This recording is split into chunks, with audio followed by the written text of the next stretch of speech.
Et salut, j'espère que tu vas bien. Il y a quelques jours, j'ai vu passer quelques extraits de Ratatouille, le dessin animé de chez Pixar. Pour la vidéo, je vais partir du principe que tu connais déjà le film parce que le sujet du jour, c'est le plat que Rémi réalise à la fin, à savoir une ratatouille ou presque. Bon d'accord, les ingrédients sont à peu près les mêmes.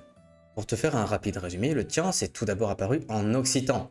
C'était pas une recette à proprement parler, mais le plat en terre cuite utilisé pour réaliser les plats à base de légumes frais, cuits au four ou bien au feu de bois. Aujourd'hui, le tian de légumes est connu comme un plat végétarien assez simple. Il peut sembler un peu rustique au début, mais Pixar en fait du bon boulot pour donner l'eau à la bouche à pas mal de monde. Allez, c'est pas tout ça, mais la suite des choses, ça se passe côté cuisine. Je te laisse comme d'habitude la liste des ingrédients juste par ici et en description. Première étape de la recette, la sauce. Pour ça, préchauffe ton four sur 200 degrés et enfourne tes poivrons pendant 10 à 15 minutes jusqu'à ce que leur peau noircisse sur tous les côtés. Quand c'est bon, isole-les à couvert quelques minutes pour pouvoir enlever la peau plus facilement après. Le délai écoulé, pèle-les comme il faut et enlève les pépins.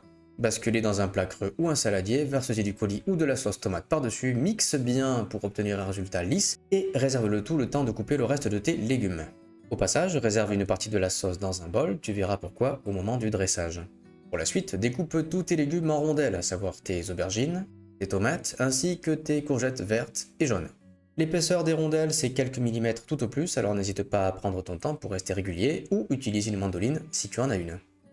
Étape suivante, la rosace. Pour commencer, prends le plat de ton choix pourvu qu'il puisse aller au four. Inutile de préciser d'éviter la présence de bois ou de plastique. Commence par tapisser le fond de ton plat sur un bon centimètre minimum avec la sauce que tu as mixée juste avant. Par-dessus, en partant de l'extérieur du plat vers l'intérieur, alterne les tranches des différents légumes. De mon côté, j'ai commencé par l'aubergine, puis la courgette verte, la courgette jaune et enfin la tomate. Petite astuce pour aller plus vite, tu peux assembler quelques segments à part et les disposer directement au fur et à mesure. Ça va t'économiser quelques mouvements et du temps. Au bout du compte, tu devrais arriver à quelque chose comme ça.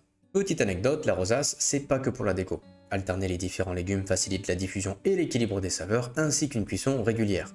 À titre personnel, je ne sais pas si c'était calculé à l'époque, mais au final, oui, c'est très joli. À partir de là, ajoute les aromates de ton choix par-dessus. De mon côté, j'ai choisi de faire classique avec du thym, du romarin, de l'huile d'olive, du sel et du poivre. Ensuite, découpe une feuille de papier sulfurisé de la taille de ton plat, mets-la par-dessus et enfourne à 170 degrés pendant environ 1 heure. Bien sûr, le temps peut varier selon la puissance et le type de ton four. Pour la cuisson, tout est question de temps et de température. Plus la température de ton four sera élevée, plus vite ça va cuire, mais ça va aussi donner un côté grillé par-dessus. Au contraire, si tu baisses la température, tu vas prolonger le temps passé au four, mais niveau texture ce sera plus régulier. Tes légumes seront à la fois cuits vapeur, un tout petit peu grillés allant vers le confit. Si tu as réservé un peu de sauce tomate et poivron au départ, tu peux y ajouter une cuillère de vinaigre, 2 cuillères d'huile d'olive et quelques herbes fraîches si tu en as.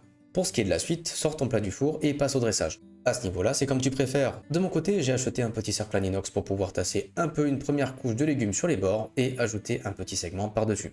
Un peu de sauce tomate acidulée sur le bord de l'assiette, quelques feuilles de persil pour finir, et voilà, c'est terminé. Verdict, c'était super bon. J'avais déjà fait du tir à ma manière avant, mais l'ajout du poivron grillé dans la sauce, ça élève le goût d'un bon cran, même si ça reste facultatif. Et ce sera tout pour aujourd'hui. J'espère que tu aimeras la recette, et n'hésite surtout pas à l'adapter selon tes goûts bien entendu. Sur ce, cuisine bien, surtout fais-toi plaisir, et on se retrouve pour une autre recette. Allez, ciao bye bye.